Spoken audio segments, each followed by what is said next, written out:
Сайн байцгаана уу? Сонсож байгаа үеийн мэндийг хүргэе. Манай суугт нэгдэж, байнга дэмжиж, урмын үгээ хайрлаж яадаг та бүхэндээ баярлалаа.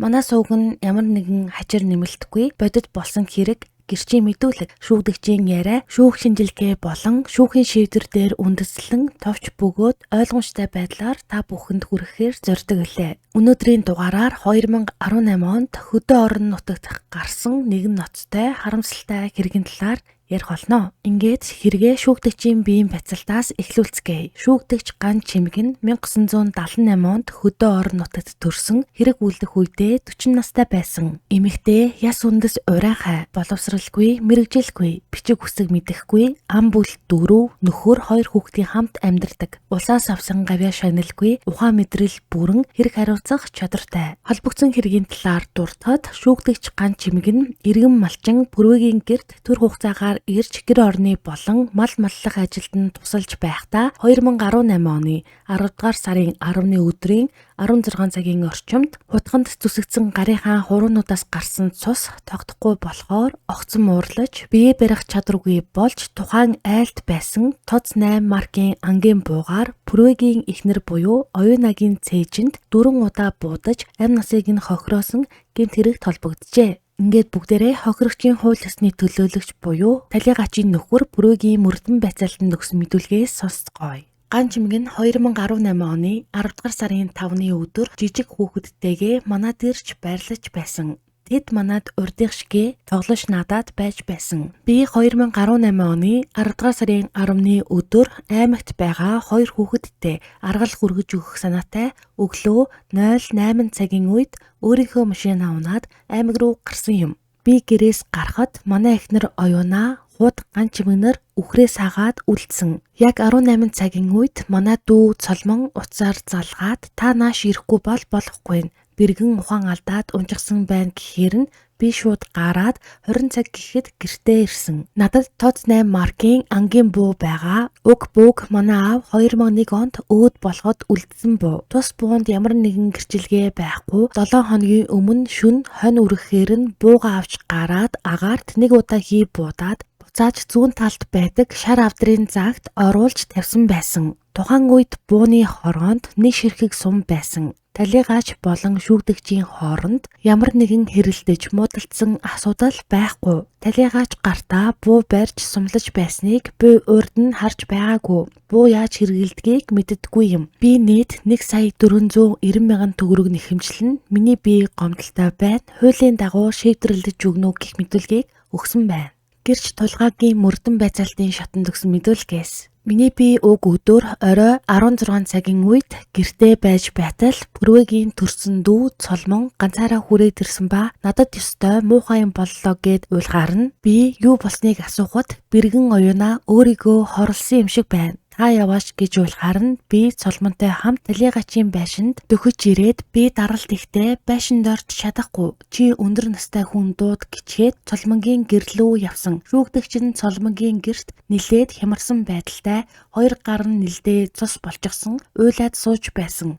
Тэр үед би юу болсон талаар асуухад шүүгдэгч Ган Чимэг надад тэр хүн хонио хариулаад гэртээ ирээд өөрийгөө хорооно гэд хутга авах үед би хутгийг нь салгаж авахаар булаацалтад миний 2 гарыг хутгаар зүсчихлээ. Тэгээд би эднийд ирээд хүрлээд хэлээд надад хүч өгөлгүй өөрийгөө хорооно гэд байна гэж хүрлээг тэднийх рүү явуулсан гэж хэлээд уйлаад сууж байсан гэх мэдүүлгийг өгчээ. Гэрч хүрлэгийн мэдүүлгээс та бүхэнд хүргэе. Үдээс хойш ойролцоогоор 3-4 цагийн үед манай ахын гэрт байсан худ Ган Чимэг манад орж ирсэн. Тухайн үед Ган Чимэг нь баруун гараа шар даваагаар ороосон. Нөгөө гар нь зүсэгдэж цус болсон байдалтай орж ирэхээр нь юу болов гэж асуухад Ган Чимэг надад авгаанд зүрх өвдөж байна. Би үхмээр байна гэд хутга авахаар нь би гарт байсан хутгийг авахаар булаацалцсан. Чи тийш нь очооч гэхээр нь би угааж байсан хайсаа орхиж хатан махын гэрт алгаад ирэхэд хатан махын эхнэр байшин дотроо хаалганы тэнд шалан дээр ухаангүй хэвтэж байсан. Тэгээд би юу болчих уу гэж сандраад талигачийн хацрыг нь барьж үцхэд хацар нь бүлээн байсан ба ямар ч ухаан санаагүй байхаар нь би сандраад гэрээс гараад багийн эмчийг дуудсан. Тухайн үед талигачийн зүүн гар талын доод талд шалан дээр буу байсан. Тэгээд би байшингаас гараад гэрлүү явж байхад Ган Чимэг надтай зөрөөд хатан махын гэр тийш яваад өгсөн. Би анх ороход хууд Ган Чимгийн хүүхэд орон дээр хэвтэж байсныг харсан ба оройн нь нар жаргаж байх үед нөгөө жижиг хүүхдийг авахаар буцаад талигачийн гэрлөө ирэхэд хүүхэд урд байсан орон дээрээ хэвтэж байсан ба би хүүхдийг аваад гарсан. Тухайн үед талигачийн зүүн талд байсан буу байрандаа байгаагүй бөгөөд талигачийн баруун мөрний доор урссан цус байхыг харсан.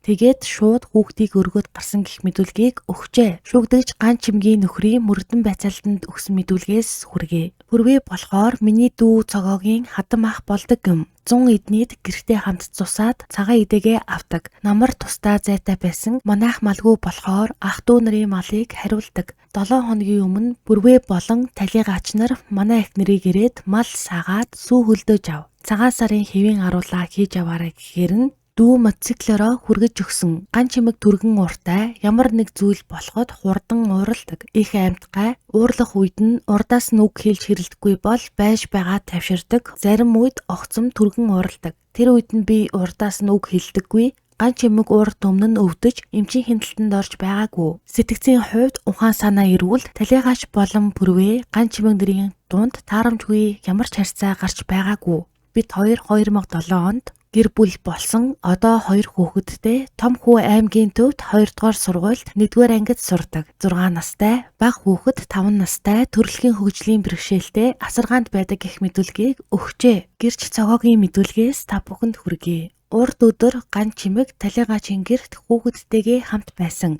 Бүрвээ ах энэ өдөр аймаг руу явсан байсан гэсэн Ган Чимэг ихчийг хэд хоногийн өмнө туслаарай манай гэрт ирж байгаарай гэж дуудуулж авсан гэж байсан. Талигач болон Ган Чимэг нар нэг нэгэндээ туслаад явдаг байсан. Ямар нэгэн асуудлаас болж урд өмнө нь хэрэлдэж, маргалдаж байгаагүй. Талигач уурлаж хүнтэй маргалдаж байсныг нь хараагүй гэх мэдүүлэг өгсөн байна. Гэрч угнагийн мөрдөн байцаалтанд өгсөн мэдүүлгээс Ган Чимэг нь зам байдлын хувьд даруй төлөв ааштай, номхон томоотой, дуу цөөтэй, хаяад чочмог түргэн ууртай, өөрийн гэсэн эд хөрөнгө мал байхгүй, нөхөр нь бусдын мал маллаж амьдардаг, багийн нэн ядуу өрхийн тоонд ордог. 2017 онд жилийн эцсээр мал тоолуулаагүй. Талигаач болон Ган Чимэг нарын дунд ямар нэгэн таарамжгүй асуудал байхгүй. Зуны улиралд хамт хөрш байж Ган Чимэг тусалдаг байсан. Өөр таарамжгүй харьцаа байхгүй.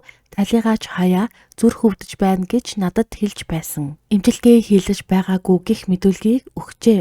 Гэрч сумын эмчийн мэдүүлгээс та бүхэнд хүргэе. Ган Чимэгийн биеийн байдал нь хэвийн өөрөө явж ирсэн. Мөн зүүн гарыг нь боосон байдалтай ирсэн. Тэгээд би Ган Чимэгийн зүүн гарын ороосон болтыг нь авч шархны анхны цэгцлэлт хийгээд зүүн гарын эрхий хурууга ороосон байдалтай зүсэгдсэнийг нь 5 оёдол тавьж цусыг нь дотоосон. Мөн уг гарын дунд болон ядам хуруунуудын өндөгний хэсэгт байсан шарханд нийт 5 ширхэг оёдол тавьж ойсон болно. Ган Чимэг нь ирэх үедээ айж сандарсан байдалтай дагжиж чичирсэн байсан гэх мэдүүлгийг өгсөн байна. Шүүх эмнэлгийн шинжилгээний дүгнэлтийг та бүхэнд танилцуулъя. 2018 оны 10 дугаар сарын 11-ний өдрийн 40 дугаартай шүүх эмнэлгийн задлан шинжилгээний дүгнэлтэнд дараах зүйлс тэмдэглэгдсэн байна. Талигаач оюун нагийн бэд галт зэвсгийн улмаас үүссэн гэмтлүүд тогтоогджээ. Биеийн цээжний хүндэд 4 өөр газарт нэвтэрч орсон шарх байсан. Штанц маркийн бууны сумны тамга, дугуй хэлбэрийн тордогны хүрээ тодорхой илэрсэн. Зүрх, уушиг, элэг бөөр зэрэг дотоод эрхтнүүд,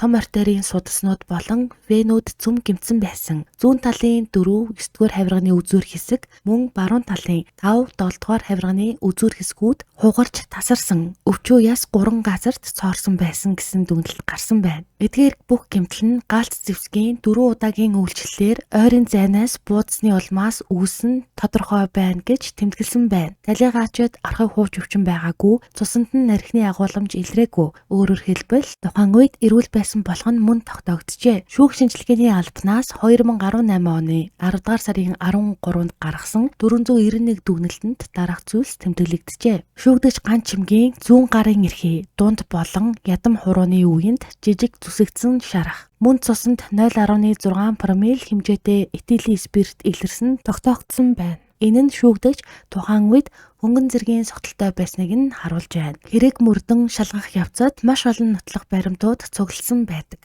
Хэргийн газраас хурааж авсан нүр гарын алчуур болон даавны хэсэгт илэрсэн цус нь шүүгдэгч ган чимэг гих болгон тогтоогдсон. Утга, авдарны таг, авдарт байсан архины шил, ундааны сав, мөн буунаас арчтас авсан сорьцтуудаас гарсан цус нь бүгд шүүгдэгч ган чимгийн ДНХ-тэй тохирсон байна. Хэргийн газраас олдсон буу болон сумнууд нь тоц 8 загварын галт зэвсгээр буудсан болгон нотлогдсон. Одоо ингээд бүгдээрээ шүүгдэгчийн мэдүүлгээс сонсцгоё. Тухайн үед бидний хооронд ямар нэгэн хэрүүл маргаан болоогүй. Өш хонзон хардалт сэрдэлтийн асуудалгүй, над руу буу авч дайраагүй. Өөрөө өөрийнхөө амийг хорлоно гэж байсан. Би гараа зүсэлсний улмаас миний гараас цус гарч би гинэд огцон муурлаж шууд бууг аваад талигачийг бууцсан. Бууг анх би авсан. Талигачийг бууцсан анхны сум бууны хороонд дайзанд байсан. Уг сумыг бууны хорооноос аваад буунд хийж сумлаж байсан. Намайг гихний сумыг сумлаж байхад талигач зуухны ойролцоо зогсож байсан. Талигачийг нэг удаа зүрхэн тус газар нь ойролцоогоор 2 метрийн зайтай газраас бууцсан. Тэр үед талигач шалант дээш харж унсан. Тэгэнгүүт би гэрийн дээд хананд байгаа авдрыг онгойлгоод бичиг баримт хийж тавьсан байсан уутны дотор байсан хайрцагтай сумнаас 3 ширхэг сум аваад зуухны урд твтэж байсан талигачийн цээж хэсэг рүү дахин тулгаж байгаад 3 удаа буудсан гих мэдүүлгийг өгчээ. Шүүхийн хилцүүлгийн үеэр шүүгдэгчээс хэд хэдэн чухал асуулт асуусан байна. Гар яагаад зүсэгдсэн бэ гэсэн асуултанд тэр огт хариулаагүй. Өөрлөө чинь дайрсан уу, дарамтлсан уу гэхэд үгүй гэж шууд хариулсан. Харин эд мөрийн баримтаар хураагдсан бууг үзүүлж энэ буугаар буудсан уу гэж асуухад тэр тийм гэж хүлээн зөвшөөрсөн. Мөн буунд байсан нэг сумыг авч буудсан уу гэхэд тийм гэж хариулсан байна. Авдарт байсан хайрцагтай сумыг үзүүлэхэд ч мөн гэж баталсан байдгаа. Шүүх хуралдаанаар шүүгдэгч ган чимгийг онц харгас хэрцгийгээр хүү амныг хэрэгүүлсэн гин буруутайд тооцсон байна. Түүнийг эрүүгийн хуулийн 11-р зүйлийн 2 дахь хэсгийн 2-1-т зааснаар 13 жилийн хугацаагаар хорих ялаар шийтгэж ялыг хаалттай хорих байгууллагад идлүүлэхээр тогтоогжээ. Баривчлагдсан 68 хоногийг хорих ялын хугацаанд тооцсон байна. Уур бухимдал ямар аюултай, ямар хүнд үр дагаварт хүргэж болдгийг энэ хэрэг харуулж байна. Өнөөдрийн дугаар энд хүрээд дуусаж байна. Та манай сувагт нэгдэж амжаагүй байгаа бол манай сувагтаа нэгдээд хажууд нь байх хонхыг идэвхжүүлээрэй. Тэгснээр та дараагийн дугаарыг цаг алдалгүй хүлээн авах болно. Өнөөдрийн дугаар энд хүрээд дуусаж байна. Манай сувгийг үргэлж дэмжиж, лайк болон комент үлдээдэг та бүхэндээ маш их баярлалаа. Дараагийн дугаараар уулзтлаа. Түр баяртай.